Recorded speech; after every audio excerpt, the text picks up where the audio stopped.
In this video, let's look at why you should be really picky about whether or not you should work with general contractors.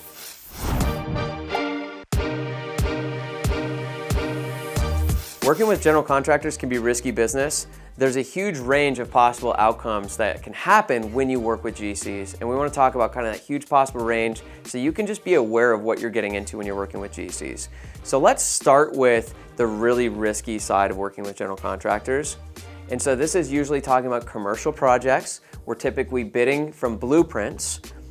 These projects are almost always going to be paid out 30, 60, 90 days after the completion of work. So what that means is you need to make sure that you've got cash flow in place to pay your crews, pay your materials, and be okay waiting 30, 60, or 90 days to get paid. Now there's definitely horror stories of people, me included, who have had to wait up to 12 months to get paid, some people never getting paid.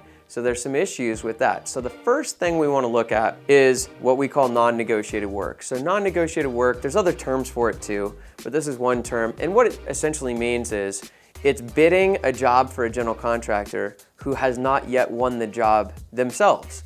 So they're soliciting a bid from you and all the other sub-trades to put together their bid and submit it. Now these projects are usually in the millions of dollars. So you can imagine that there's multiple GCs bidding because it's really valuable for them to put their bid. A lot of these guys are playing the numbers game.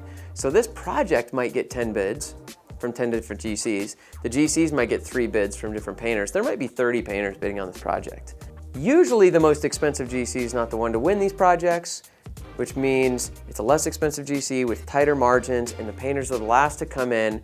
You don't really have a way to screen and know who this GC is before you're bidding for them. So you're just setting yourself up for a lot of risk. So we want to be very careful about bidding jobs that are non-negotiated for GCs you don't know. These are like the emails you get that say invitation to bid. They're just out there like trying to collect bids. You really want to avoid that type of work unless you really understand that business. You're also typically bidding those projects for 15 to 25% gross profit, which means your labor material cost is 75 to 85%. So you have a pretty thin margin. If things go wrong, you could have no margin. It could take a long time. You're working around other trades. If the GC is disorganized, it can be a total mess. You're the last trade to come in. If they're tight on money, we end up getting squeezed as the painting contractors. A lot of risks here. Somewhere in the middle is a GC that might just maybe be in a bind. They already have the job won. You've talked to them, you've engaged with them, you actually got to speak with them, you trust them, you like them, and they might just be in a bind where they just can't get anyone to do the project, so you're actually able to bid it for good margins. So you really want to be careful that you're not bidding for GCs with tiny, tiny little margins, because in almost all cases, you have to wait to get paid, you got to float things, and if you bid for low margins, you risk no margin. All right, so somewhere in the middle is a GC you can actually talk to with the job they've already won, they need a painter, and you can bid it for a good margin. Some of the best work for GCs is gonna be a GC that's doing custom homes, and their pricing model is they just add on 15%. So there's a lot of different ways GCs can build houses. Some of them will put in a bid, and that's the price to the customer, but some of them will say, we basically manage everything and it costs what it costs, and we just add an upcharge on. If that's their model, they're not trying to squeeze all of their subcontractors because they don't need to. Essentially, the customer is paying the bill. In many cases, these are the higher margin jobs. They're also a GC who's doing custom home after custom home after custom home. These are jobs that are a little more similar to the type of projects you've already done. So this starts to give you an idea of the range of potential jobs with GCs. Of course, this isn't all of them.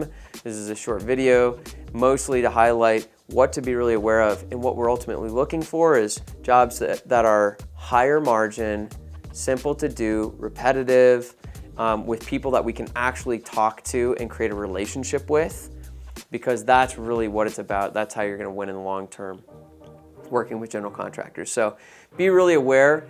And the last thing I will say is, if you're currently just doing residential repaint jobs and you wanna get into commercial work, you're probably better off focusing on commercial repaints rather than going the direction of GCs. If you have any other questions about getting into work with GCs, getting into commercial work at all, drop the questions in the comments, we'll respond to them. And if you're really serious about getting into the commercial painting business, check out the Painting Business Pro Commercial Painting course, where we teach you literally everything you need to know from A to Z about getting into commercial work.